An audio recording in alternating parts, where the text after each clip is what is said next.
আসসালামু আলাইকুম প্রিয় চাকরি প্রত্যাশী ভাই বোন, কেমন আছেন সবাই?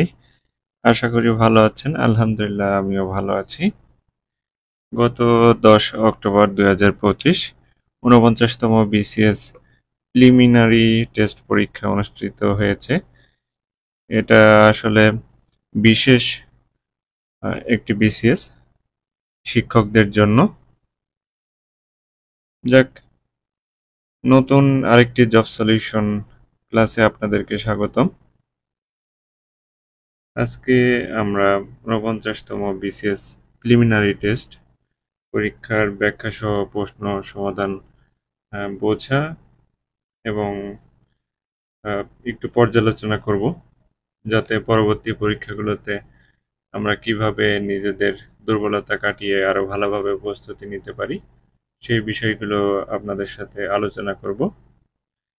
আর যে প্রশ্নগুলো কমন বারবার এসে থাকে সেই এবং বিগত সালের যে প্রশ্নগুলো এই পরীক্ষায় এসেছে সেগুলো মার্ক করব। এছাড়া অঙ্ক এবং ইংরেজি যেগুলো ব্যাখ্যা করা প্রয়োজন হবে সেগুলো ব্যাখ্যা করার চেষ্টা করব ইনশাল্লাহ। আশা করি ধৈর্য সহকারে শেষ পর্যন্ত আপনারা দেখবেন। চলেন আমরা শুরু করি।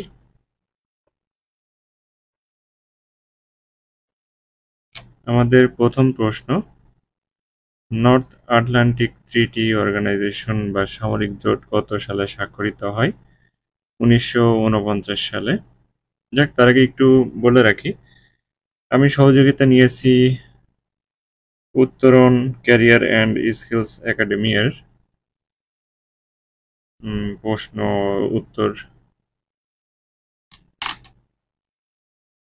উত্তরণকে অসংখ্য ধন্যবাদ, ওনারা খুব সুন্দর করে প্রশ্ন ব্যাখ্যা করে সমাধান করেছেন। বিশেষ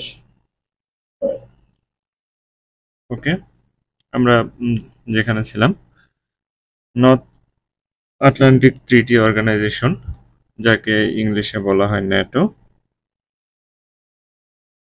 এটি একটি সামরিক জোট। 1949 সালে 4 এপ্রিল 12টি দেশ নিয়ে গঠিত হয়। এর প্রতিষ্ঠাকালীন সদর দপ্তর ছিল লন্ডনে, বর্তমান সদর দপ্তর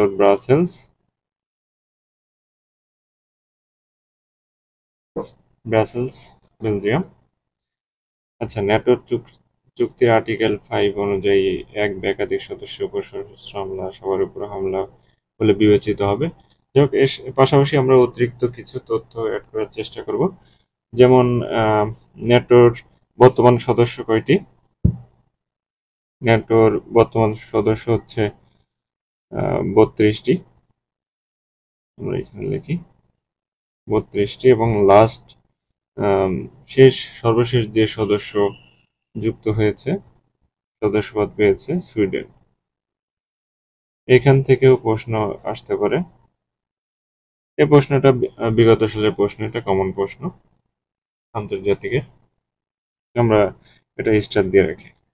যেগুলো বিগত সালের প্রশ্ন সেগুলো আমরা মার্ক করব, এবং যেগুলো নতুন প্রশ্ন সেইগুলো আমরা গোল দাগ দিয়ে রাখবো, যাতে পরবর্তীতে রিভিশন দেওয়ার সময় সুবিধা হয়। আপনারা যখন জব সলিউশন পড়বেন বা সমাধান করার চেষ্টা করবেন, তখন হচ্ছে যে প্রশ্নগুলো পারবেন না এগুলো মার্ক করে রাখবেন, যাতে পরবর্তীতে আপনারা রিভিশন দিতে পারেন।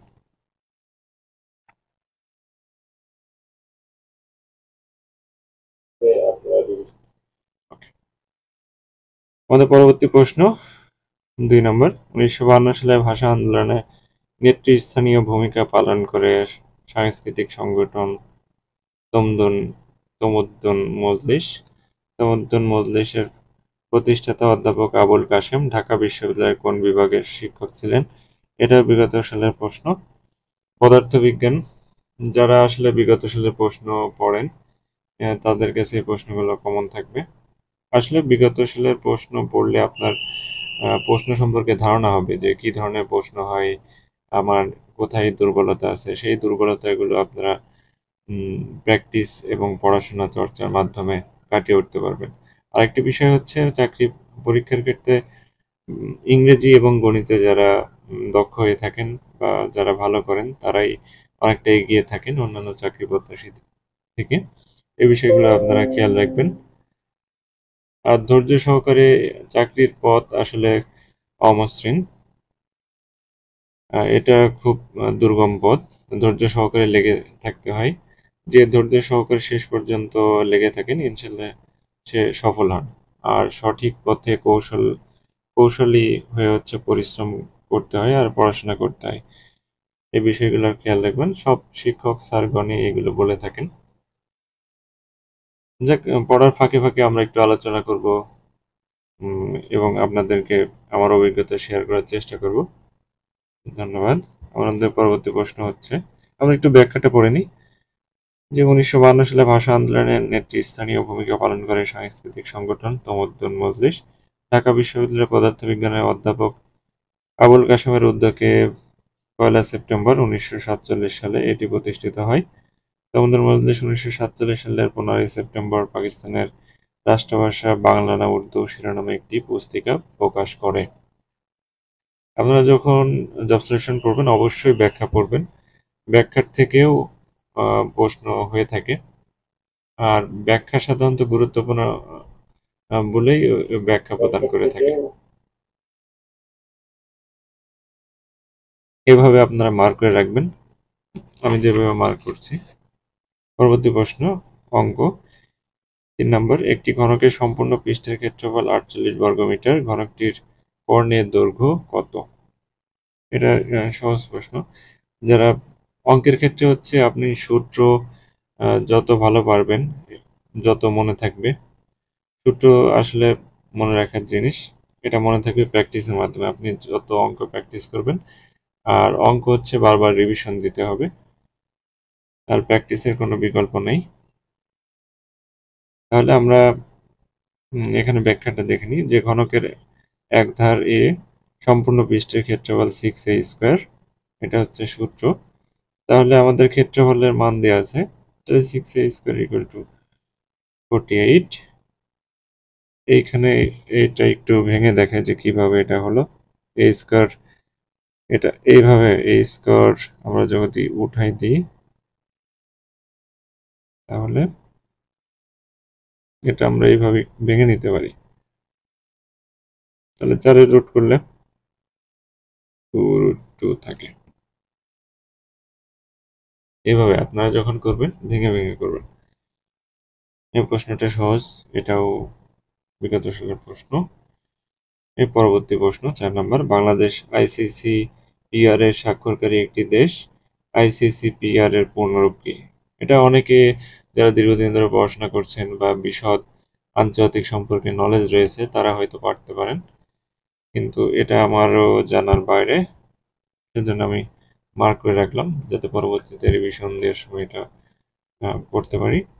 তাহলে সঠিক উত্তর হবে আইসিসিপিআর এর পূর্ণরূপ হচ্ছে international covenant on civil and political rights.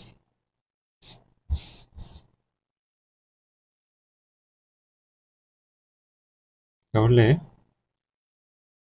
এর সম্পর্কে আমরা একটু জেনে নিই।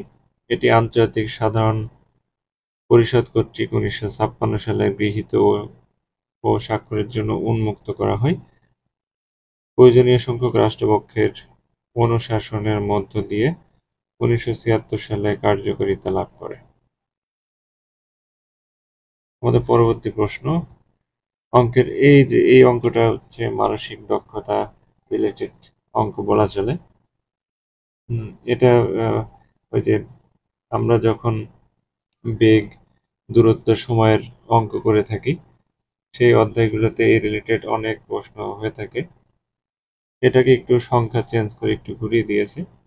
যারা অঙ্কে ভালো এবং নিয়মিত প্র্যাকটিস করেন তারা এই প্রশ্নটি পেরেছে। তাহলে আমরা প্রশ্নটি পড়ি। অঙ্কের ক্ষেত্রে হচ্ছে প্রশ্নটা পড়ে বুঝতে হবে যে আমার কি কি দেয়া আছে আর কি বের করতে হবে। এটা যদি আমরা বুঝতে পারি তাহলে আমরা খুব সহজেই অঙ্ক সমাধান করতে পারবো।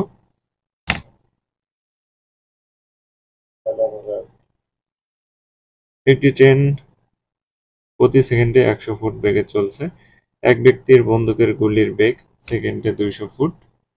উক্ত ব্যক্তি চলন্ত ট্রেনের 300 ফুট সামনে একটা স্তম্ভ লক্ষ্য করে গুলি ছুড়লে কত সেকেন্ড পর তা স্তম্ভকে আঘাত করবে? তাহলে আমাদের কি কি দেয়া আছে? যে ট্রেনের বেগ 100 ফুট আর গুলির বেগ আছে 200 ফুট, তাহলে দূরত্ব হচ্ছে 300 ফুট। তাহলে আমাদেরকে বের করতে বলছে হচ্ছে কত সেকেন্ড পর। তাহলে সময় বের করতে হবে। আমরা সময় ক্ষেত্রে জানি, আমরা যদি আরেকটু সহজভাবে বলি, দূরত্ব সমান আমরা জানি বেগ ইনটু সময়।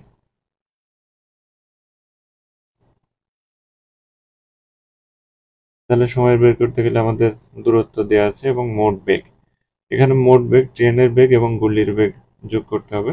তাহলে 300/300, 1 সেকেন্ড উত্তর হবে। খুব সহজ আসলে, এটা জানা থাকলে খুবই সহজ, আর না জানা থাকলে মাথায় এলোমেলো হয়ে যাবে। আর আরেকটা বিষয় বলে রাখি যে এমসিকিউ পরীক্ষার ক্ষেত্রে কিছু ট্রিক্স অবলম্বন করতে হয়। সেটা হচ্ছে পরীক্ষার প্রথমে কখনোই অঙ্ক ধরবেন না, যতই সহজ আসুক। অঙ্ক সবার শেষে আপনারা বৃত্ত ভরাট করবেন। প্রথমে আমার পরামর্শ থাকবে বাংলা এবং সাধারণ জ্ঞান রিলেটেড প্রশ্নগুলো আপনারা যেগুলো শিওর সেগুলো বৃত্ত ভরাট করবেন এক চান্সে। পরবর্তীতে যেগুলো পারবেন না সেগুলো মার্ক করবেন। এরপরে আপনারা ইংলিশ সাইড ধরবেন। ইংলিশ সাইডে যেগুলো পারবেন সেগুলো একবারে বৃত্ত ভরাট করবেন এবং এরপরে যাবেন ম্যাথে। ম্যাথের জন্য একটু বেশি সময় রাখবেন। 20টা ম্যাথ থাকলে 30 মিনিট মিনিমাম সময় রাখবেন, কারণ সময় লাগে। পরবর্তী যখন আপনারা এক্সট্রা 10 মিনিট পাবেন, তখন যে কনফিউশন প্রশ্নগুলো থাকে সেগুলো দেখাবেন। এভাবে আগালে ইনশাল্লাহ আপনারা টাইম ম্যানেজমেন্টটা খুব সুন্দরভাবে করতে পারবেন। এটা হচ্ছে টেকনিক ছিল। আমাদের পরবর্তী প্রশ্ন, গ্রিনল্যান্ড নিচের কোন রাষ্ট্রের অন্তর্ভুক্ত? ডেনমার্ক। এটা বিগত সালের প্রশ্ন। আসলে 49তম বিশেষ প্রিলিমিনারি টেস্টের যে 100 মার্ক, সেই 100 মার্কটা মোটামুটি এভারেজ প্রশ্ন এসেছে। আমি প্রশ্ন এক নজর দেখেছিলাম, সেই ক্ষেত্রে প্রশ্নটি আমার কাছে 70+ কমন মনে হয়েছে। আর বাকি প্রশ্নগুলো হয়তো কিছু কনফিউশন থাকবে, আবার কিছু অজানা। যেগুলো অজানা সেগুলো আমি আপনাদেরকে মার্ক করে দেখাবো। আমাদের পরবর্তী প্রশ্ন, বাংলাদেশের রাজনীতি সম্পর্কে একজন আমেরিকান ঐতিহাসিক মন্তব্য করেছেন, বাংলাদেশের রাজনীতি ব্যক্তিত্বকে কেন্দ্র করে আবর্তিত হয়, ধারণা বা প্রতিষ্ঠানকে কেন্দ্র করে নয়। এই ঐতিহাসিকের নাম কি? মানে এই উক্তিটি যে মন্তব্য করেছেন সেই ঐতিহাসিক ব্যক্তির নাম কি? এটা জানা নেই, অনেকেই পারবেন না। লরেন্স জিরিন, এটা কখনো পড়া হয়নি। তাহলে আমরা একটু ব্যাখ্যা দেখে নিই কি আছে। বাংলাদেশের রাজনীতি ব্যক্তিত্বকে কেন্দ্র করে আবর্তিত হয়, ধারণা বা প্রতিষ্ঠানকে কেন্দ্র করে নয়। মন্তব্যটি আমেরিকান ঐতিহাসিক লরেন্স জিরিং এর। তিনি তার বই Bangladesh from Mujib to Ershad an interpretive study, এই বইতে মন্তব্য করেছিলেন লরেন্স জিরিন। তিনি তার বইয়ের মন্তব্যটিতে বলেছেন, politics is Bangladesh revolves around personalities, no ideas or institutions. এটা আনকমন প্রশ্ন। এই ধরনের কিছু প্রশ্ন 5টা 10টা 100টার মধ্যে থাকেই, এটা মেনে নিতে হবে। অনেক সময় এটা নিয়ে বেশি মাথা ঘামানোর দরকার নেই। এ ধরনের প্রশ্ন যত মাথা ঘামানো হবে তত আরো বিপজ্জনক, পরীক্ষার ক্ষেত্রে সাইড ইফেক্ট পড়ে। আমাদের পরবর্তী প্রশ্ন 8 নম্বর, বিশ্বের প্রথম জাতিসংঘ শান্তিরক্ষী বাহিনী কোনটি? ইউএনটিএসও। এটা পড়া ছিল, কিন্তু যখন আমি প্রশ্নটা দেখেছি তখন মাথায় আসেনি। এরকমই হয় আসলে, অনেক আপনি জানাশোনার মধ্যে অনেক কিছু পারবেন না পরীক্ষার হলে, আবার অনেক অজানা জিনিস আইডিয়া করে দাগালেও হবে। এরকমেরই রিস্ক নিতে হবে, রিস্ক না নিলে আসলে এগোনো যাবে না। যতই জানেন আপনার জানাশোনার মধ্যে ভুল হবে। দেখা যাচ্ছে 4টে 5টে আপনি 80টা দাগিয়েছেন, 5টা জানাশোনার মধ্যে ভুল হবে আর 5টা অজানার মধ্যে হবে। এরই নামই হচ্ছে পরীক্ষা। হ্যাঁ, এভাবে হয়ে থাকে। তাহলে আমরা একটু ব্যাখ্যা দেখে নিই যে জাতিসংঘ 1948 সাল থেকে প্রথম শান্তিরক্ষা কার্যক্রম শুরু করে। প্রথম আরব ইসরায়েল যুদ্ধের প্রেক্ষাপটে জাতিসংঘের প্রথম শান্তিরক্ষী বাহিনী united nations truce supervision organisation গঠিত হয়। এর পুরো মিনিং হচ্ছে united nation truce supervision organisation. Okay, তাহলে 1948 সালে হচ্ছে প্রথম শান্তিরক্ষা কার্যক্রম শুরু হয়। এইভাবে আপনারা যখন পড়বেন অবশ্যই এইভাবে মার্ক করে পড়বেন, যাতে পরবর্তীতে যখন রিভিশন দেন তখন এক নজরে পড়ে, যাতে চোখে পড়ে। আর মার্ক করে পড়লে পরে আপনার রিভিশন দিতেও সুবিধা হবে এবং খুব দ্রুত রিভিশন দিতে পারবেন। এই জন্য যে কোনো জব সলিউশন অবশ্যই দাগিয়ে পড়বেন। একবার একটা যে কোনো জব সলিউশন শেষ করতে পারলে পরের বার দেখবেন যে তার অর্ধেক সময় লাগে রিভিশন দিতে। বাংলাদেশের জাতীয় দিবস 26শে মার্চ, এটা বিগত সালের প্রশ্ন। 1971 সালে 26শে মার্চ বাংলাদেশের স্বাধীনতা ঘোষণা করা হয়। 1972 সালে প্রকাশিত এক বিশেষ প্রজ্ঞাপনের মাধ্যমে 26শে মার্চকে স্বাধীনতা ও জাতীয় দিবস হিসেবে ঘোষণা করা হয়। আমি যখন খুলনা প্রকৌশল বিশ্ববিদ্যালয়ে ভাইবা দিয়েছিলাম, ভাইবা বোর্ডে আমাকে জিজ্ঞাসা করেছিল যে জাতীয় দিবস কবে। আমি সুন্দরভাবে বলেছিলাম 26শে মার্চ। কিছু বিষয় ভাইবাতে কমন পড়বে, আবার আনকমনও থাকবে কিছু বিষয়। ভাইবাতে আপনাকে যে সব প্রশ্ন পারতে হবে এমন নয়। ভাইবা হচ্ছে আপনার আচরণ, আপনার উপস্থিত বুদ্ধি, আপনার মানে কি বলে যে আপনি কিভাবে প্রবলেমগুলো ফেস করতে পারেন, সেই বিষয়গুলো দেখাতে হয়, আপনার ব্যক্তিত্ব দেখাতে হয়। দেখেন ভাইবা বোর্ড স্যারগণ। আমাদের পরবর্তী প্রশ্ন, pick the correct spelled word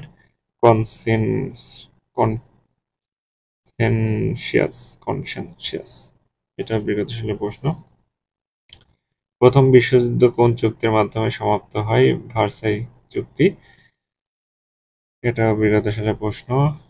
1974 সালে, আমরা একটু ব্যাখ্যাটা দেখে নিই। 1914 সালে অস্ট্রিয়ার যুবরাজ ডিউক ফার্ডিন্যান্ড সস্ত্রীক বসনিয়ার রাজধানী সারায়েভোতে নিহত হলে অস্ট্রিয়া সার্বিয়ার বিরুদ্ধে যুদ্ধ ঘোষণা করে। এই যুদ্ধে ধীরে ধীরে বন্ধু রাষ্ট্রগুলো জড়িয়ে পড়লে প্রথম বিশ্বযুদ্ধ শুরু হয়।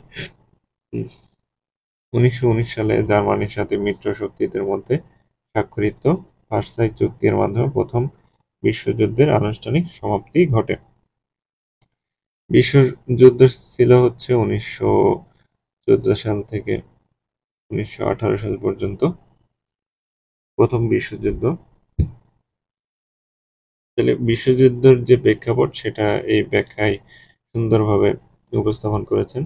আপনারা যখন সাধারণ জ্ঞানগুলো পড়বেন তখন বিস্তারিত জেনে পড়বেন, তাহলে হবে কি প্রশ্ন যতই ঘোরায় পেঁচাই দিক তাহলে আপনারা অ্যান্সার করতে পারবেন। এখানে যদি বলা হতো যে কোন ঘটনার প্রেক্ষিতে বা কোন দেশ আগে যুদ্ধে জড়িয়ে পড়ে, এই বিষয়গুলো, আবার কবে যুদ্ধ শুরু হয় শেষ হয়, এই জিনিসগুলো এসে থাকে। আমাদের পরবর্তী প্রশ্ন 12 নম্বর, পরিবার থেকেই শিক্ষার শুরু। এখানে থেকে শব্দের সাথে যুক্ত ই এর ব্যাকরণিক পরিচয় কি? এর সঠিক উত্তর হবে হচ্ছে বলক। আমরা এই যে ইটা কেন বলক হলো তার ব্যাখ্যাটা আমরা দেখে নিই। অনেক সময় বক্তব্যের গুরুত্বকে বাড়ানোর জন্য অথবা বক্তব্যকে জোরালো করার জন্য বর্ণ বা বর্ণগুচ্ছ পদের সঙ্গে যুক্ত হয়। এই বর্ণগুচ্ছগুলোকেই বলক বলে। তাহলে কি হলো যে একটি বক্তব্যকে গুরুত্ব দেওয়ার বা গুরুত্ব বাড়ানোর জন্য বলক ব্যবহার করা হয়। এই যে এখানে আরেকটি উদাহরণ দেওয়া আছে যে তখনও বৃষ্টি শুরু হয়নি, এই যে এক্সট্রা ও যুক্ত হয়েছে, এটাই হচ্ছে বলক। আমাদের পরবর্তী প্রশ্ন অঙ্ক 13 নম্বর, একটি লোহার গোলক গলিয়ে কয়টি সমান আয়তনের গোলক তৈরি সম্ভব? তাদের প্রত্যেকের ব্যাসার্ধ বড় গোলকটির অর্ধেক। তো আগের প্রশ্ন আমরা একটু যাই। এই যে বলকটা বললাম এটাও একটু বেসিক থেকে প্রশ্ন, এটাও একটু আনকমন প্রশ্ন। সাধারণত যারা বাংলায় বেশ দক্ষ এবং বেসিক সহ পড়াশোনা করেন তারা এই প্রশ্নটি পারবেন। তাহলে আমরা অঙ্কে আবার চলে যাই যে একটি লোহার গোলক গড়িয়ে কয়টি সমান আয়তনের গোলক তৈরি সম্ভব, তাদের প্রত্যেকের ব্যাসার্ধ বড় গোলকটির অর্ধেক। তাহলে আমাদের গোলকের আয়তন এখানে আমাদেরকে জানতে হবে, যে দেওয়া আছে কি, আমাদের আগেও বলেছি যে প্রশ্নে দেখতে হবে যে আমাদের কি দেওয়া আছে এবং কি বের করতে হবে। তাহলে আমাদের দেওয়া আছে গোলকটি ব্যাসার্ধ 2a, আয়তন আমরা আয়তন জানি 4/3 ইন্টু ব্যাসার্ধ কিউব, এটা হচ্ছে সূত্র। এখন তাহলে আয়তন হবে কি বলছে, সমান আয়তনের গোলক তৈরি সম্ভব যাতে প্রত্যেকের ব্যাসার্ধ বড় গোলকটি অর্ধেক।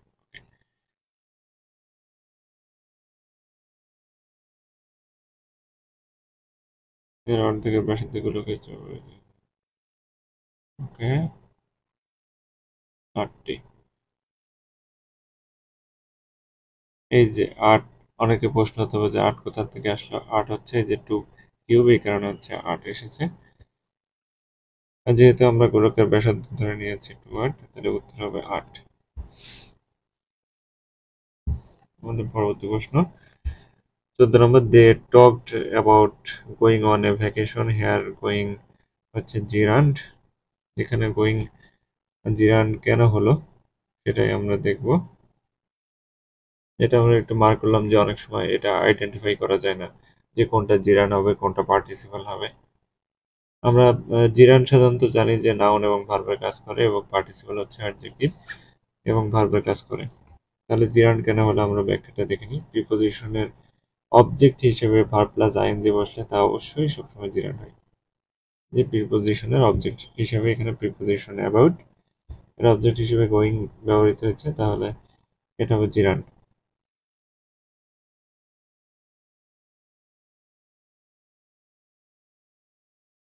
তাহলে বাক্যটিতে প্রিপোজিশনের অবজেক্ট হিসেবে গোয়িং বসেছে, তাই গোয়িং হচ্ছে জিরান্ড। ওকে, এভাবে যে প্রিপোজিশন গুলো রয়েছে in, out, inside, outside, about, এরা অ্যাডভার্ব হিসেবে কাজ করে, এদের পরে ভার্ব প্লাস আইএনজি হলে প্রেজেন্ট পার্টিসিপল হয়। এই যে আরেকটা নিয়ম হচ্ছে যে এরা যদি অ্যাডভার্ব হিসেবে কাজ করে তাহলে এরপরে যে ভার্ব প্লাস আইএনজি হয় সেটা হবে present participle.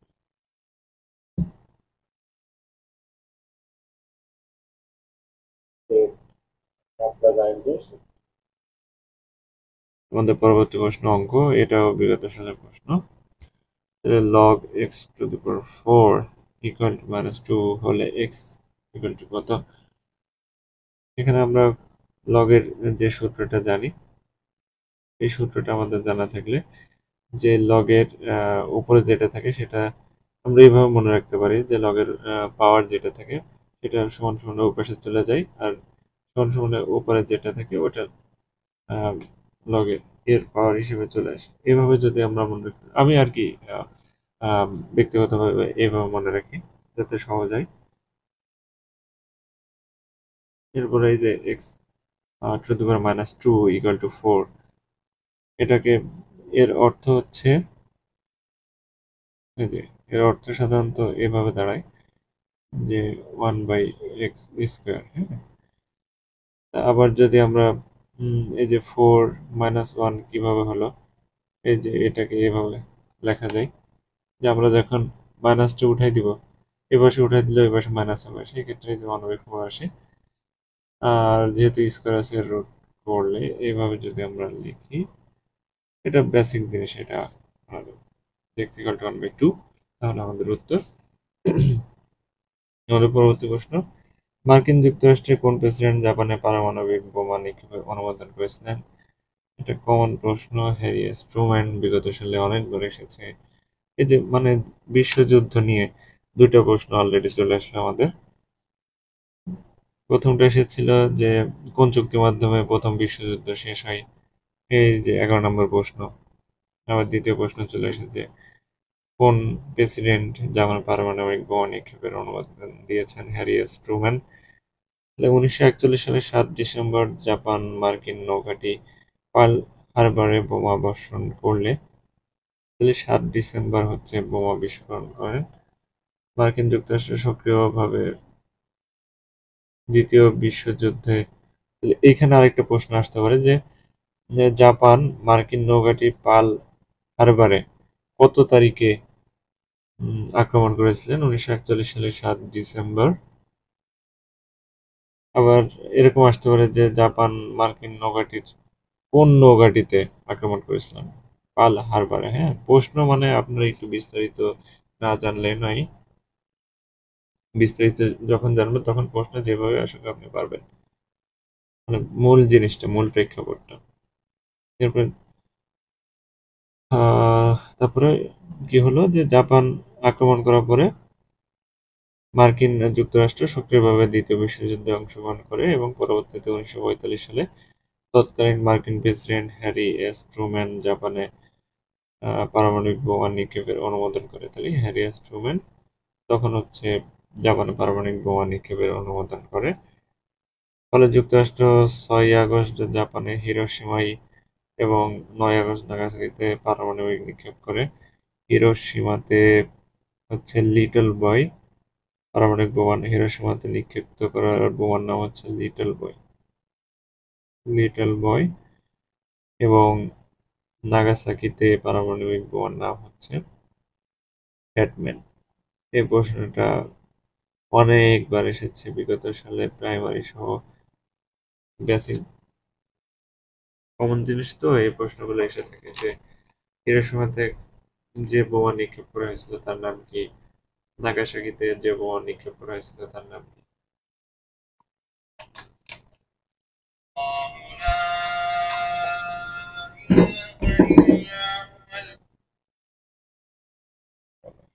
Sorry for that. ওকে, আমরা পরবর্তী চলে যাই আমাদের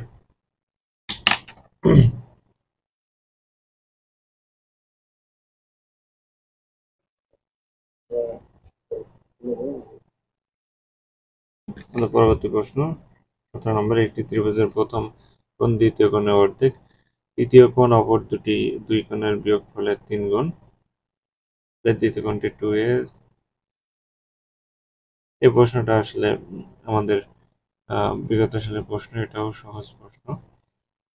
ম্যাথ, এগুলো হচ্ছে ম্যাথ প্র্যাকটিস, ম্যাথ যেহেতু প্র্যাকটিস করে।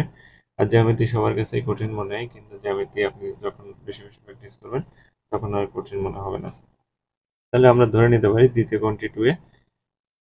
তাহলে প্রথম কোণ দ্বিতীয় কোণের অর্ধেক, তাহলে ওই প্রশ্ন অনুসারে প্রথম কোণটি দ্বিতীয় কোণের অর্ধেক a, তাহলে দ্বিতীয় কোণ হচ্ছে অপর দুই কোণের বিয়োগফলের সমান। তাহলে অপর দুই কোণ যেমন 2a মাইনাস a এর বিয়োগফলে 3 গুণ, 3 গুণ। তাহলে আমাদের শর্তগুলো পূরণ করলো। শর্ত পূরণ করার পরে আমরা কি জানি, ত্রিভুজের 3 কোণের সমষ্টি জানি আমরা 180 ডিগ্রি। আমরা যখন আপনারা জ্যামিতি পড়বেন বা করবেন তখন এইভাবে এঁকে নেবেন, ত্রিভুজের এই 3 কোণের সমষ্টি হচ্ছে 180 ডিগ্রি।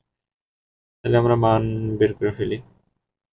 এই যে 3টা যোগ করলে আমাদের যে 180 ডিগ্রি, এরপর আমরা এর মান পাবো হচ্ছে 60 ডিগ্রি।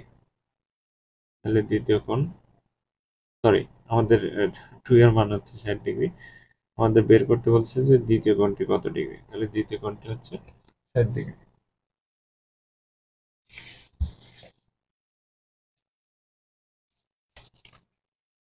আমাদের পরবর্তী প্রশ্ন 18 নম্বর। এই প্রশ্নটা একটু ভুল আছে, এই প্রশ্নটা হওয়া উচিত ছিল এখানে কিউব, এখানে কিউব যদি হতো তাহলে উত্তর মিলতো। তাহলে এই প্রশ্নটা ভুল। আসলে বিসিএস এর মতো একটি গুরুত্বপূর্ণ পরীক্ষার প্রশ্ন এ ধরনের বড় ধরনের ভুল এটা মেনে নেওয়ার মতো নয়। এছাড়া অনেক বানান ভুল আছে যেগুলো আসলে জানি না কর্তৃপক্ষ কিভাবে যাচাই বাছাই করেছেন। আর একটু সতর্ক দৃষ্টি রাখা উচিত ছিল, কারণ প্রশ্নের উত্তর ভুল থাকলে এবং প্রশ্ন ভুল থাকলে পরীক্ষার্থীগণ বিভ্রান্তি হন এবং ভুল উত্তর দাগিয়ে আসেন, যেগুলো আসলে খুবই কষ্টদায়ক। আমাদের পরবর্তী প্রশ্ন, ওডিএস ওজন ডিপ্লেটিং সাবস্টেন্সেস এর ব্যবহার কমানোর জন্য কোন চুক্তি স্বাক্ষরিত হয়? যেমন ওজন সংক্রান্ত মানে ওজন যে উপাদানগুলো থাকে সেটা কমানোর জন্য, হ্যাঁ, আমাদের কোন চুক্তি? Montreal protocol. এটা বিগত সালে অনেক প্রশ্ন এসেছে। আমরা একটু ব্যাখ্যা দেখে নিই। ওডিএস ওজন ডিপ্লেটিং সাবস্টেন্সেস এর ব্যবহার কমানোর জন্য 1987 সালে কানাডার মন্ট্রিলে স্বাক্ষরিত Montreal protocol on substance that deplete the ozone layer, যা মন্ট্রিল প্রোটোকল নামে পরিচিত। এর উদ্দেশ্য ছিল বায়ুমণ্ডলের স্ট্র্যাটোস্ফিয়ার স্তরে অবস্থিত ওজনকে রক্ষা করা, বিশ্বব্যাপী ওজন স্তর ধ্বংসকারী ক্লোরোফ্লোরোকার্বন বর্জন করা। তাহলে এরকমেরও আসতে পারে প্রশ্ন যে ওজন স্তর ধ্বংসের জন্য কোনটি দায়ী, কোন গ্যাস দায়ী বা কোন উপাদান দায়ী? ক্লোরোফ্লোরোকার্বন। তাহলে এই ওজন স্তর কোথায় থাকে? বায়ুমণ্ডলের কোন স্তরে থাকে? স্ট্র্যাটোস্ফিয়ার। এ ধরনের প্রশ্ন হয়েছে এর আগে পরে। আপনারা যখন বিগত সালে প্রশ্ন সলভ করুন তখন এটা দেখতে পারবেন। পরবর্তী প্রশ্ন, যদি গতকাল শুক্রবার হতো তাহলে আজ থেকে 81তম দিন কি বার হবে? এটা মেন্টাল অ্যাবিলিটি প্রশ্ন, এটাও বিগত সালের প্রশ্ন। আমরা ব্যাখ্যাটা দেখি। এক সপ্তাহ জানি 7 দিন, 81 দিন, তাহলে আমাদেরকে 7 দ্বারা ভাগ করতে হবে। 7 দ্বারা ভাগ করার পরে অবশিষ্ট থাকবে 4 দিন। তাহলে আমরা জানি যে 7 দিন পর পর একই দিন হয়। তাহলে আজ থেকে 81 দিন পর গতকাল শুক্রবার, সুতরাং আজ শনিবার, একদিন পর রবিবার, 2 দিন সোমবার, 3 দিন মঙ্গলবার এবং 4 দিন বুধবার। ওকে, তাহলে আমরা ওই প্যাটার্ন যেটা বললাম যে 7 দিন পর পর একই দিন হয়, সেই ক্ষেত্রে 4 দিন পর বা 81তম বা 4র্থতম দিন হবে বুধবার। এটাই আমাদের উত্তর।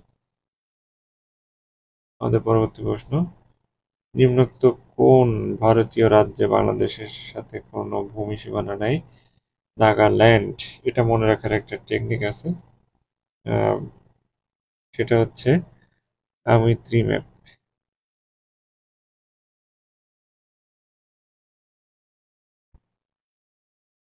আমিত্রি ম্যাপ এটা মানে বাংলাদেশের সাথে ভারতের 5টি রাজ্যের সীমানা আছে।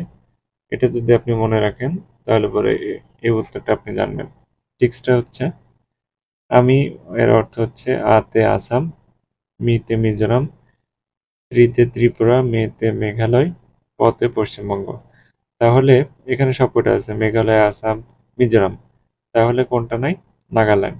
এই নাগাল্যান্ডের সাথেই হচ্ছে বাংলাদেশের সীমানা নেই। এভাবে হচ্ছে আপনাদের ট্রিক্স যদি জানা থাকে খুব সহজে প্রশ্নের উত্তর করতে পারবেন। এটা বিগত সালের প্রশ্ন। আমাদের পরবর্তী প্রশ্ন, 22 নম্বর প্রশ্ন, আহমদ শরীফের মতে মধ্যযুগে চণ্ডীদাস নামে কতজন কবি ছিলেন? আহমদ শরীফের মতে 3 জন ছিলেন। এই 3 জন হলেন অনন্ত, বড় চণ্ডীদাস, চণ্ডীদাস, দীন চণ্ডীদাস। আবার আরেকটি প্রশ্ন এসে থাকে যে মধ্যযুগে চণ্ডীদাস সমস্যা বলতে কি বুঝেন? এটা আমার জন্য একটু আনকমন প্রশ্ন। আমার জানা ছিল যে মধ্যযুগে চণ্ডীদাস নামে 4 জন ছিলেন, কিন্তু শরীফ আহমেদের মতে এখানে বলা হয়েছে। এটাই হচ্ছে ট্রিক্স। এখানেও দেখেন অপশনে কিন্তু 4 জন আছে। আমার মতো যারা জানবেন যে 4 জন, তারা কিন্তু অবশ্যই এই 4 দাগিয়ে আসবেন, যা উত্তর ভুল। আমাদের পরবর্তী প্রশ্ন, ইংরেজি সাহিত্য থেকে the novel Wuthering Heights was penned by the author under the pen name, মানে অথরের পেন নেমটা কি? যে এই লেখক যে তার ডাক নাম বা যেটা বলে সেটা কি হবে? হচ্ছে ইলিস বেল। এটাও অজানা। ইলিস বেল হচ্ছে ছদ্মনামে লিখতেন। ইলিস বেল হচ্ছে ইমিলি ব্রন্টি এর ছদ্মনাম। তাহলে ওথারিং হেইটস এর মূল লেখক ইমিলি ব্রন্টি। ইমিলি ব্রন্টি তার 2 বোন চার্লট ব্রন্টি। চার্লট ব্রন্টিও খুব বিখ্যাত একজন লেখক, তারও বিখ্যাত কিছু সাহিত্যকর্ম রয়েছে।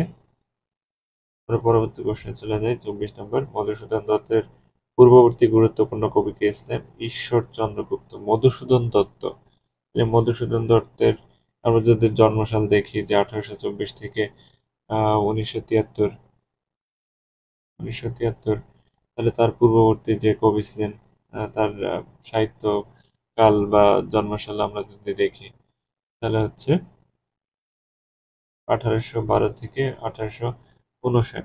সেই কারণে হচ্ছে ঈশ্বরচন্দ্র গুপ্ত মধুসূদন দত্তের পূর্ববর্তী মানে আগের গুরুত্বপূর্ণ কবি। আর ঈশ্বরচন্দ্র গুপ্তকে যুগ সন্ধিক্ষণের কবি বলা হয়। এই ধরনের প্রশ্ন হয়ে থাকে এখানে। এটাও অনেকে জানবেন, আবার জানবেন না, তাও আমি এটা মার্কে রাখলাম যাতে পরবর্তীতে আমার রিভিশন দিতে পারি। 25 নম্বর প্রশ্ন, আয়নাঘর কি? এটা একদম কমন প্রশ্ন। 5 আগস্টের পরে আমরা সবাই এটা জেনে গেছি যে আয়নাঘর কি, গোপন কারাগার।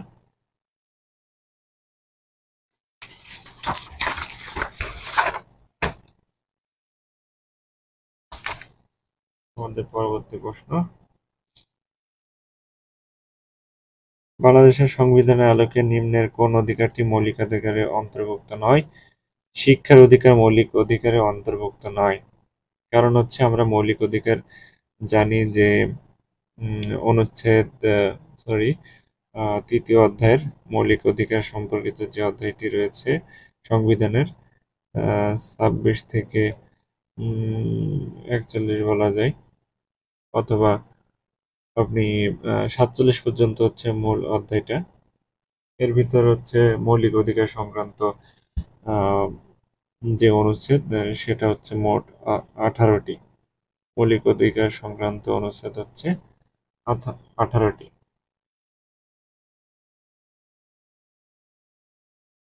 এখানে যে কিছু বিষয় দিয়েছে আর মৌলিক, ওই যে আমরা যেটা জানি যে মৌলিক অধিকার 5টি, যে খাদ্য, বস্ত্র, বাসস্থান, চিকিৎসা, হ্যাঁ, এই জিনিসগুলো আসলে সাংবিধানিকভাবে মৌলিক অধিকার নয়। এই কারণে হচ্ছে এখানে এই উত্তরটি হবে না যে শিক্ষার অধিকার। আর 17 নং অনুচ্ছেদে এই সম্পর্কিত আলোচনা করা হয়েছে যে অবৈতনিক ও বাধ্যতামূলক শিক্ষা নিশ্চিত করতে হবে, এটাই বলা হয়েছে 17 নম্বরে। এবার পরবর্তী প্রশ্ন 27 নম্বর, which gender is noun neighbour? Neighbour হচ্ছে আমাদের প্রতিবেশী। এই ধরনের প্রশ্ন হচ্ছে আপনাদের অর্থ জানতে হবে। এটা একদম মানে খুবই সহজ একটি প্রশ্ন, উত্তর হবে কমন। 28 নম্বর প্রশ্ন, কম দামে কেনা বেশি দামে বেচা আমাদের স্বাধীনতা বইটির লেখক আবুল মনসুর আহমেদ। এটা আনকমন। আনকমন বলতে আমার জানা নেই, এই জন্য মার্ক করলাম। কম দামে কেনা বেশি দামে বেচা আমাদের স্বাধীনতা বইটির লেখক আবুল মনসুর। আরেকটি বই লিখেছেন, রাজনীতির 50 বছর। আমাদের স্বাধীনতা ও রাজনীতির 50 বছর, এই প্রশ্নটা বিগত সালে অনেক বছর এসেছে যে রাজনীতির 50 বছর কে লিখেছেন? আবুল মনসুর আহমেদ।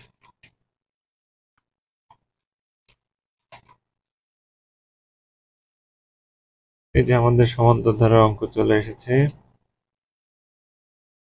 ধারা রিলেটেড প্রশ্ন এর আগে পরে অনেকবার এসেছে। তাহলে সমান্তর ধারার এই প্রশ্নটি 29 নম্বর প্রশ্ন, একটি সমান্তর ধারার চতুর্থ এবং 12তম পদের যোগফল 20, মানে চতুর্থতম এবং 12তম পদের যোগফল হচ্ছে 20। ওই ধারার প্রথম 15 পদের যোগফল কত? তাহলে সমান্তর ধারার n-তম পদ আমরা সূত্র জানি, a plus into n minus 1 into d। এ হচ্ছে প্রথম পদ, d হচ্ছে পাশাপাশি দুই পদের পার্থক্য, মানে সাধারণ অনুপাত যেটা বলে, এটাকে আমরা সাধারণ অনুপাত লিখতে পারি।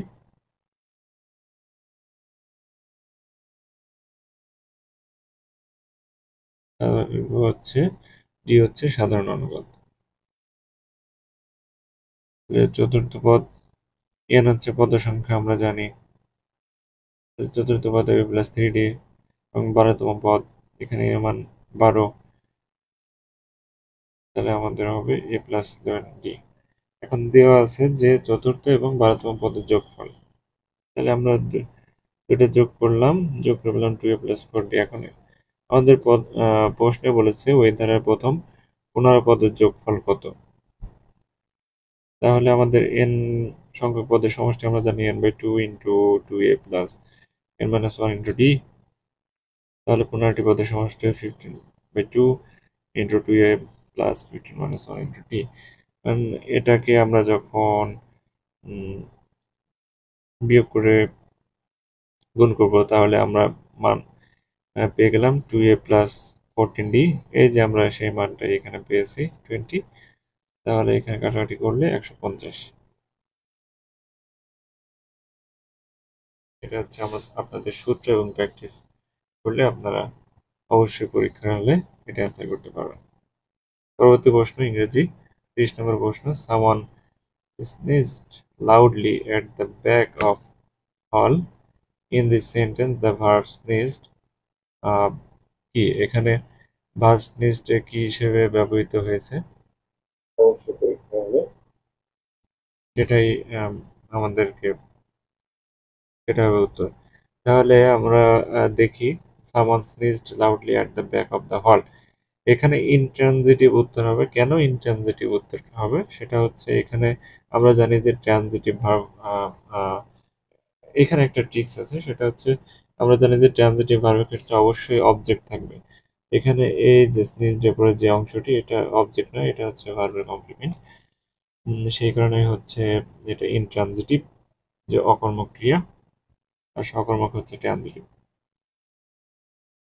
তাহলে বাক্যের অর্থ সম্পূর্ণ করতে যে ভার্ব এর অবজেক্ট প্রয়োজন হয় না তাকে ইনট্রানজিটিভ ভার্ব বলে।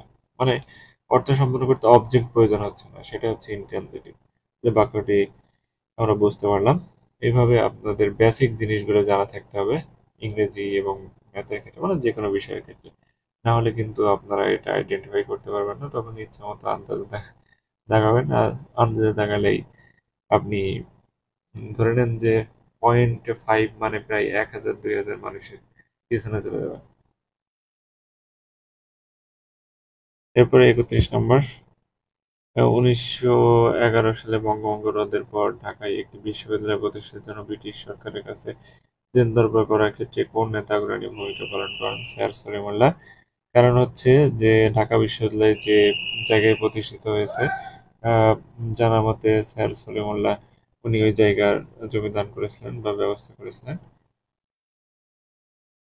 এই কারণেই হচ্ছে বলা হয় যে নবাব স্যার সলিমুল্লাহ ঢাকা বিশ্ববিদ্যালয় প্রতিষ্ঠার ক্ষেত্রে অগ্রণী ভূমিকা পালন করছেন। তাহলে আমরা একটু ব্যাখ্যা চলে যাই পরবর্তীতে। 1912 সালের 21শে জানুয়ারি তৎকালীন ব্রিটিশ ভারতের ভাইসরয় লর্ড হার্ডিঞ্জ ঢাকা সফরে এলে ঢাকার নবাব স্যার সলিমুল্লাহর নেতৃত্বে স্থানীয় প্রভাবশালী মুসলিম নেতারা তার সঙ্গে সাক্ষাৎ করেন এবং বঙ্গভঙ্গ রদের ক্ষতিপূরণ হিসেবে ঢাকায় একটি বিশ্ববিদ্যালয় স্থাপনের দাবি জানান। নবাব সলিমুল্লাহর এই বলিষ্ঠ দেন-দরবারের ফলে লর্ড হার্ডিঞ্জ ঢাকায় একটি বিশ্ববিদ্যালয় প্রতিষ্ঠার প্রতিশ্রুতি দেন।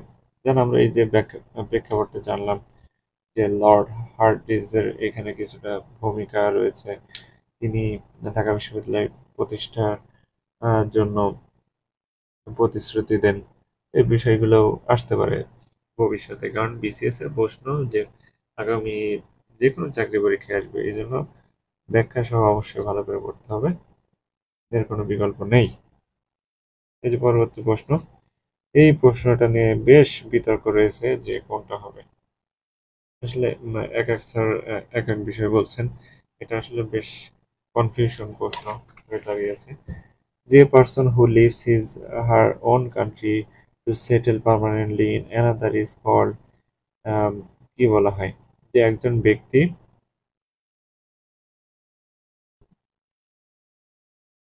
নিজের দেশ থেকে অন্য দেশে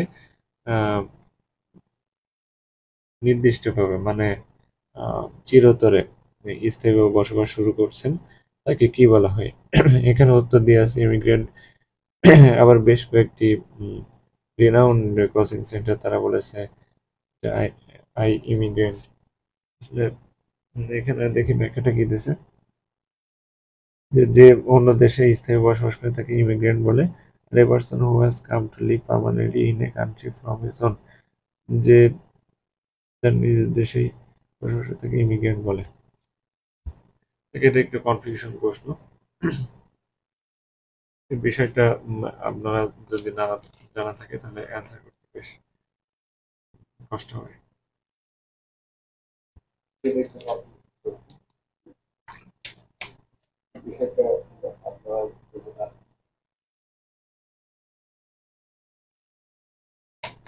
পরবর্তী প্রশ্নে চলে যাই। সংবিধান অনুযায়ী জাতীয় সংসদের ইংরেজি নাম কি? The House of the nation. এটা যারা বিসিএস ক্যাডার হতে চান তাদেরকে অবশ্যই মাস্ট বি জানতে হবে। এটা আমরা অনেকেই জানি যে সংবিধান অনুযায়ী জাতীয় সংসদের ইংরেজি নাম হচ্ছে the House of the nation.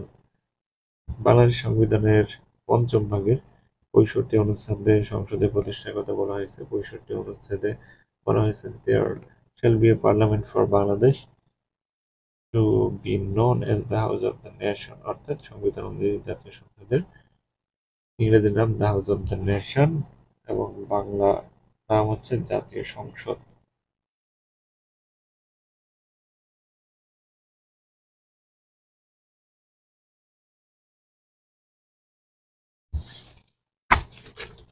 আমরা পরবর্তী প্রশ্নে চলে যাই।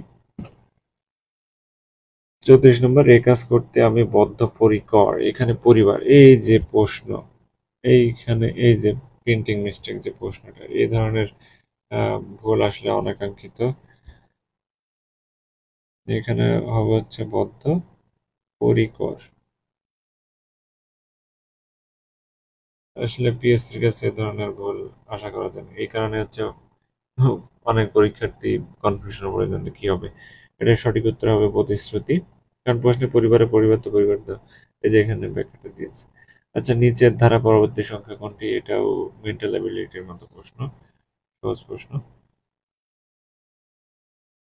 যে একের পরে রুট 9, অর্থাৎ এখানে আমরা মনে মনে 3 ধরতে পারি, 3 5, মানে এর ব্যবধান হচ্ছে 2, তাহলে এরপরে মনে মনে 7, তাহলে 2 7 পরে হবে 9 9।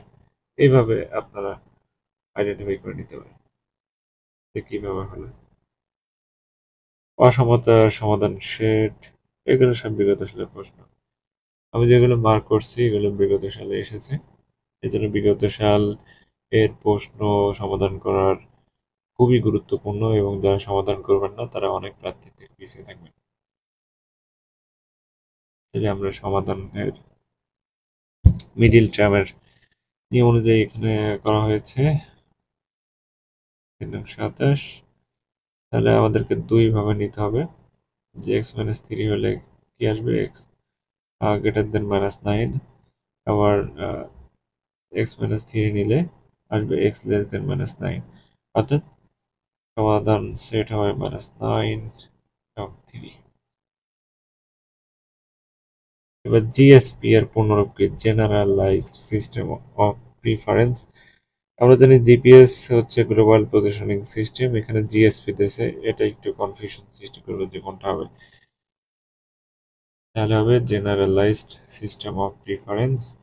জিএসপি এর পুনরূপ generalised system of preference. GSP হচ্ছে বিশ্বের ঝুঁকিপূর্ণ উন্নয়নশীল দেশগুলোকে শুল্কমুক্ত রপ্তানি সহায়তা দেওয়ার জন্য এক ধরনের বাণিজ্য নীতি। এক ধরনের বাণিজ্য নীতি মানে ঝুঁকিপূর্ণ উন্নয়নশীল দেশগুলোকে শুল্কমুক্ত রপ্তানি সহায়তা দেওয়ার এক ধরনের নীতি হচ্ছে জিএসপি। এর মাধ্যমে আমদানি রপ্তানি শুল্ক মওকুফ বা কমানো হয়। আমাদের পরবর্তী প্রশ্ন, আফিম যুদ্ধ কোন দুটি দেশের মধ্যে সংঘটিত হয়? চীন এবং ইংল্যান্ড।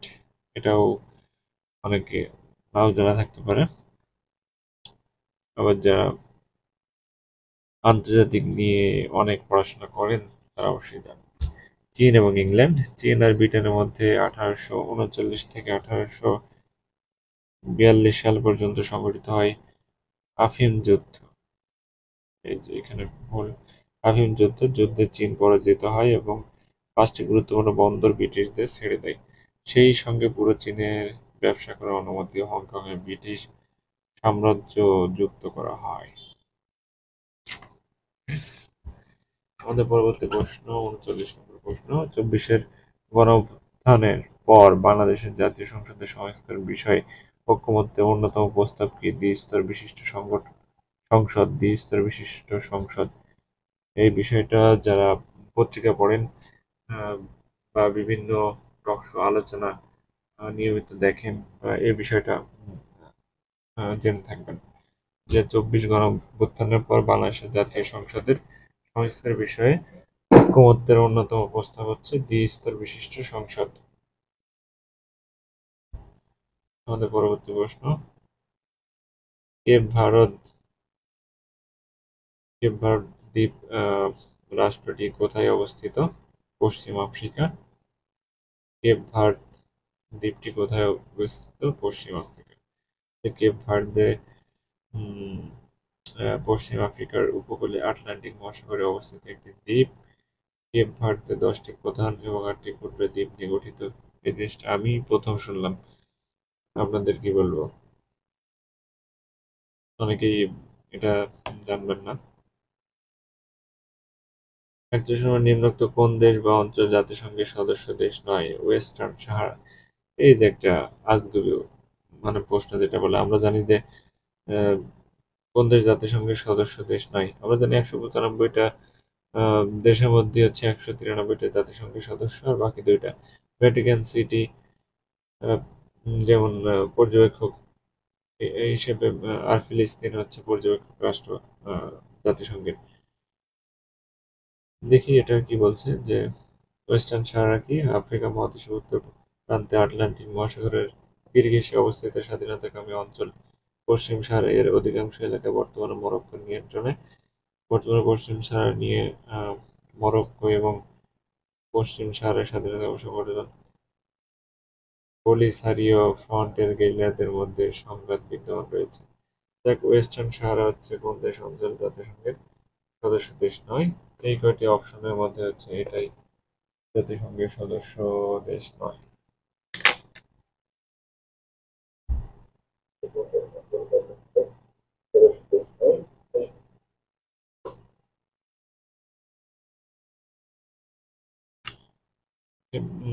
আমরা পরবর্তী প্রশ্নে চলে যাই।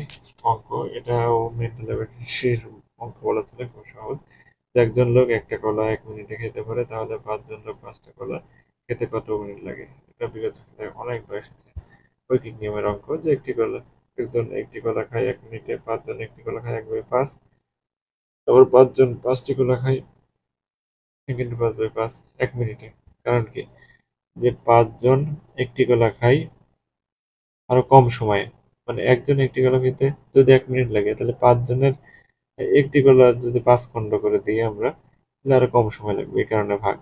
আবার পরবর্তীতে 5 জনে 5টি কলা খেতে বেশি সময় লাগবে, সেই কারণে 1 × 5, তাহলে 5 কেটে গেলে 1। এইভাবে আপনারা বুঝে বুঝে পড়বেন, দেখবেন যে খুব সহজেই যে কোনো অঙ্ক দেখার আগে উত্তর রেডি হয়ে যাবে। আচ্ছা, আমাদের পরবর্তী প্রশ্ন 43 নম্বর, identify the word that can be used as both singular and plural. Cannon, এটা জানা। ক্যানন শব্দটি সিঙ্গুলার এবং প্লুরাল উভয় হিসেবে ব্যবহার হয়। এরকম অনেক আছে, যে ক্যাননে শিপ আছে, ডিয়ার আছে, এগুলো সিঙ্গুলার প্লুরাল হিসেবে ব্যবহৃত হয়। এরকম এয়ারক্রাফট আছে, এয়ারক্রাফট, এই বিষয়গুলো জানা থাকলে আপনারা সহজে উত্তর করতে পারবেন। এই জন্য এটা এসেছে হচ্ছে বাংলায় বলে সিঙ্গুলার প্লুরাল, নাম্বার থেকে। ওকে, আমাদের পরবর্তী প্রশ্ন 44 নম্বর, শিক্ষককে বুঝতে হবে শিক্ষার্থী কি চাই। এই বাক্যে শিক্ষক ও শিক্ষার্থীর প্রয়োগ হয়েছে, এই বাক্যে শিক্ষক ও শিক্ষার্থীর প্রয়োগ হয়েছে কি হিসাবে? প্রশ্নটা হবে যে কি হিসাবে। উত্তর হচ্ছে একবচন এবং বহুবচন উভয় বোঝাতে। এই উত্তরটাই যুক্তিযুক্ত, কারণ শিক্ষক বলতে আমরা সকল শিক্ষককে বুঝি। আবার শিক্ষার্থী কি চাই, শিক্ষার্থী কি চাই? শিক্ষার্থী বলতে আমরা সকল ছাত্রছাত্রীদের বুঝি, এই জন্য একবচনও বোঝাতে পারে, আবার বহুবচনও। আবার শিক্ষককে যেহেতু কে বলছে, একবচন হতে পারে। আবার শিক্ষার্থী, একজন শিক্ষক একজন শিক্ষার্থীকে বোঝাচ্ছে, এই কারণে হচ্ছে একবচন ও বহুবচন উভয়টি হতে পারে।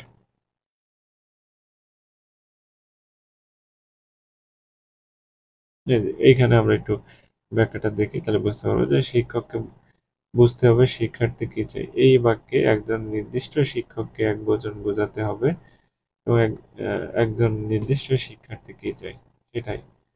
আবার আরেকভাবে হচ্ছে শিক্ষক জাতি বহুবচন, যেটা আমি বললাম সেভাবে। আবার শিক্ষার্থী জাতি বহুবচন, এভাবে আমরা কল্পনা করতে পারি বা অনুমান করতে পারি। আসলে এ ধরনের প্রশ্নগুলোতে যিনি পরীক্ষক থাকেন বা যিনি প্রশ্নকর্তা থাকেন, তিনি একমাত্র জানেন যে সঠিক উত্তর কোনটি। আমরা জাস্ট শুধু ধারণা অনুমান করতে পারি। প্রশ্নকর্তাই জানবেন যে সঠিক উত্তর কোনটি। তাহলে আমাদের পরবর্তী প্রশ্ন ৪৫ নম্বর, বাংলাদেশের ওয়ারেন্ট অফ প্রেসিডেন্স অনুযায়ী সর্বপ্রথম কে অবস্থান করেন? রাষ্ট্রপতি। ওয়ারেন্ট অফ প্রেসিডেন্স ১৯৮৬ অনুযায়ী ২৫টির মধ্যে প্রথম পদমর্যাদা হচ্ছে রাষ্ট্রপতি। বাংলাদেশের সর্বোচ্চ পদমর্যাদা হচ্ছে রাষ্ট্রপতি। এটা আমাদের বেসিক বিষয়, এটা জানতে হবে।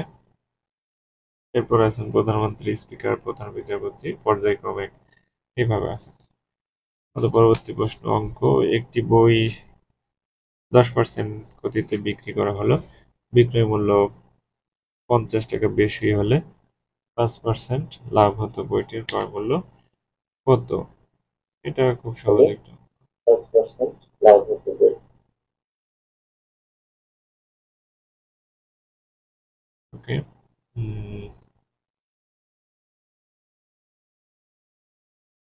আমরা এটা বড় নিয়মে করতে পারি এবং শর্টকাট নিয়মে করতে পারি। যে একটি বই 10% ক্ষতিতে বিক্রি করা হইলে বিক্রয় মূল্য 60 টাকা বেশি হলে 5% লাভ হতো, বইটির ক্রয় মূল্য কত?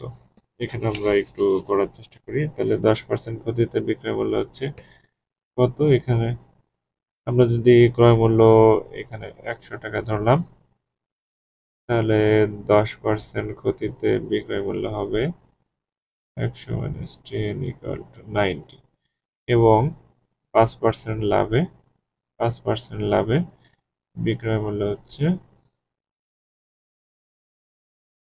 105। একটু শর্টকাট করার চেষ্টা করছি যাতে আপনারা বুঝতে পারেন। এবার পরবর্তীতে আমরা বিক্রয় মূল্যের পার্থক্য, তাহলে বিক্রয় মূল্যের পার্থক্য আমরা জানি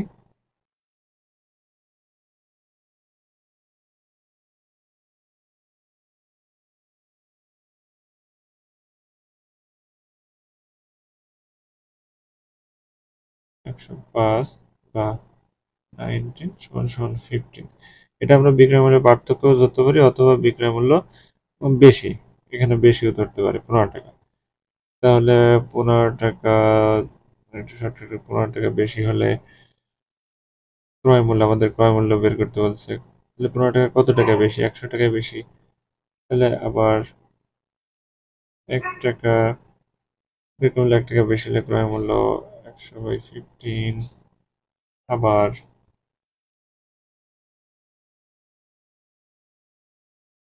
আমাদের কত প্রশ্ন দিয়ে আছে? 60 টাকা বেশি হলে দাঁড়াবে 60/15। অতএব আমাদের উত্তর হবে 400। এইভাবে আপনারা বুঝে বুঝে করতে পারেন। এটা আপনাদেরকে দেখানোর জন্য একটা করে দিলাম। এই যে এটা সহজ প্রশ্ন, এটা বিগত সালে অনেকবার এসেছে। আমাদের পরবর্তী অঙ্ক, একটা বাক্সে 4টে লাল, 3টা নীল, 2টা হলুদ এবং একটা সবুজ বল আছে। কমপক্ষে কয়টা বল উঠালে সেখানে অন্তত একটা বল থাকবেই? বিগত পরীক্ষাগুলোতে অনেকবার এটাও এসেছে। এটা খুব সহজ প্রশ্ন, যারা জানবেন তাদের কাছে সহজ। ওকে, কমপক্ষে কয়টা? আচ্ছা, তাহলে আমাদের একটা বাক্সে 4টা লাল, 3টা নীল, 2টা হলুদ, একটা সবুজ বল আছে। তাহলে কমপক্ষে কয়টা বল উঠালে সেখানে অন্তত একটা লাল বল হবে? এই লাল বল হবে, তাহলে আমাদেরকে কয়টা বল উঠাতে হবে? 3 আর 2 5 আর 1 6। তাহলে 6টা বল উঠালে আমাদের লাল হবে না, তাহলে আরো একটা নিতে হবে। তাহলে আরো একটা নিলে 7টা, মানে তাহলে এর ভিতরে আমাদের চলে আসবে একটা। তাহলে 7টা যদি নিই তাহলে কম পক্ষে উম একটা লাল বল পাবো। ঠিক আছে, এই জন্য তাহলে 3 2 1 6টি। হ্যাঁ, এই যে এইভাবে আমি যেটা বললাম, তাহলে উত্তর হবে 7। আমাদের পরবর্তী প্রশ্ন 48 নম্বর। Identify the correct passive form. People thought that the despot was corrupt. এটা প্যাসিভ ভয়েসের নিয়মে জানা থাকলে করতে সহজ হবে। তাহলে উত্তর হবে the despot was thought to be corrupt। দুইটা উত্তর হয়, it was thought that the despot was corrupt। আমি যখন পড়েছিলাম তখন, একবার যখন পড়েছিলাম তখন এই দুইটাই হয়। তাহলে উত্তর দুইটা হবে, it was thought that the despot was corrupt এবং the despot was thought to be corrupt। এটা একটু কিছুটা ব্যতিক্রম নিয়ম আছে। হেডরোল স্টেজে দুইটা পদ্ধতি এখানে দেওয়া আছে। তাহলে আমরা দেখি, ইট দিয়ে বাক্যটি শুরু করা হয় এবং মেন ক্লজ এর সাবজেক্ট সরিয়ে দেওয়া হয় একটা ক্লজ। পিপল থট প্যাসিভ হবে ইট ওয়াজ থট। এই পদ্ধতিতে হচ্ছে, দ্বিতীয় পদ্ধতির ক্ষেত্রে হচ্ছে সাবজেক্টকে দ্য ডিপোজিট প্যাসিভ বাক্যের সাবজেক্ট করা হয় এবং মেইন ক্লজ এর ভার্বকে ইনফিনিটিভ ফর্মে টু প্লাস ভার্ব লেখা হয়। আমাদের পরবর্তী প্রশ্ন 49। After lunch we went for a leisurely stroll here। লেইজারলি হচ্ছে অ্যাডজেক্টিভ, আমাদের লেইজার হচ্ছে নাউন, লেইজারের সাথে এলওয়াই যুক্ত হয়ে অ্যাডজেক্টিভ হয়েছে। আমরা জানি নাউনের সাথে এলওয়াই যুক্ত হলে অ্যাডজেক্টিভ হয়। যেমন ব্রাদারলি, মাদারলি, এগুলো হচ্ছে অ্যাডজেক্টিভ। যেমন ব্রাদারলি মানে নাউনের সাথে, আমরা যদি জানি এই সূত্রটা জানা থাকবে, নাউনের সাথে এলওয়াই যোগ করলে অ্যাডজেক্টিভ হয়। তাহলে এখানে ব্যাখ্যাটা দেখি, লেজারলি শব্দটি শব্দ থাকলে অ্যাডজেক্টিভ হয়। তো আরেকটা অপশন হচ্ছে এই যে নাউন, স্টার হচ্ছে নাউন এবং আর্টিকেলের মাঝে অ্যাডজেক্টিভ থাকলে সেটাও, সরি, আর্টিকেল এবং নাউনের মাঝে যেটা থাকবে যে শব্দটি, সেটাও অ্যাডজেক্টিভ হবে। এভাবেও আইডেন্টিফাই করতে পারেন, এটা দুইভাবে আপনি করতে পারেন। আমাদের 50তম প্রশ্ন, নিম্নোক্ত কোন দেশটি ইউরোপিয়ান ইউনিয়নের সদস্য নয়? এটা ইউরোপীয় ইউনিয়নের সদস্যভুক্ত দেশগুলোর সংখ্যা 27টি। সেই 27টি দেশ আপনাদের জানা না থাকলে এটা অ্যান্সার করা কষ্টসাধ্য বিষয়। তাহলে সদস্য নয় হচ্ছে সুইজারল্যান্ড। তাহলে ইউরোপীয় ইউনিয়ন চুক্তির মাধ্যমে 1993 সালে গঠিত হয়। সদস্য সংখ্যা 27টির মধ্যে সুইজারল্যান্ড ইউরোপের দেশ, ইউরোপীয় ইউনিয়ন সদস্য হয়। যাক, আজকে এ পর্যন্তই। আমাদের ক্লাসটি বেশ অনেক লম্বা সময় হয়ে যাচ্ছে, প্রায় 1 ঘন্টার কাছাকাছি। আজকে আমরা 49তম বিশেষ বিসিএস এর প্রিলিমিনারির 50টি প্রশ্ন সমাধান করলাম। চেষ্টা করেছি কিছু বিষয় অতিরিক্ত তথ্য এড করার জন্য এবং বিভিন্ন কৌশল আপনাদের মাঝে শেয়ার করার জন্য। যাক, ভুল ত্রুটি ক্ষমা সুন্দর দৃষ্টিতে দেখবেন, কারণ মানুষ মাত্রই ভুল করবে, এটাই স্বাভাবিক, আর ভুলের ঊর্ধ্বে কেউ নয়। সকলকে অসংখ্য ধন্যবাদ এতক্ষণ ধৈর্য সহকারে ক্লাসটি করার জন্য। এভাবে আগামী ভিডিওতেও বাকি 50টি প্রশ্ন সমাধান নিয়ে আপনাদের মাঝে আসব। আর প্রিয় শিক্ষার্থী ভাই বোন, আপনারা, আমি যে পরামর্শগুলো বলেছি এটা আসলে আমার অভিজ্ঞতা, দীর্ঘদিনের অভিজ্ঞতা এবং বিভিন্ন বিসিএস ক্যাডার স্যারগণের থেকে শিখেছি। এই বিষয়গুলো আপনারা বারবার প্র্যাকটিস করবেন এবং যে কোনো জিনিস আপনি পরিকল্পনা করে আগাবেন, ইনশাল্লাহ খুব সহজে সফলতা পাবেন। আর কঠোর পরিশ্রম করতে হবে, এর পাশাপাশি সৃষ্টিকর্তাকে বারবার স্মরণ করতে হবে, কারণ রিজিকের মালিক একমাত্র মহান আল্লাহ তাআলা। তিনি উত্তম রিজিকদাতা। এই জন্য পড়াশোনার ফাঁকে ফাঁকে যার যার নিজ নিজ ধর্ম পালন করবেন, আর বেশি বেশি পরীক্ষা দিবেন। পরীক্ষা দিলে হচ্ছে আপনাদের বেসিক গুলো ক্লিয়ার হবে, এবং যে জিনিসগুলো ভুল হয় সেই জিনিসগুলো আপনারা ক্লিয়ার করতে পারবেন। আর বাংলা, ইংরেজি, অঙ্ক এগুলো কখনোই পরিবর্তন হয় না। আহ, এগুলো বেসিক থেকেই বেশিরভাগ প্রশ্ন হয়ে থাকে। এই জন্য প্রতিটা বিষয়ের মূল জিনিসটা বুঝে বুঝে পড়বেন। আর ইংরেজি, অঙ্ক বারবার প্র্যাকটিস করবেন, লিখে লিখে লিখে লিখে প্র্যাকটিস করবেন। সকলকে অসংখ্য ধন্যবাদ। আল্লাহ হাফেজ। সুস্থ থাকুন, ভালো থাকুন।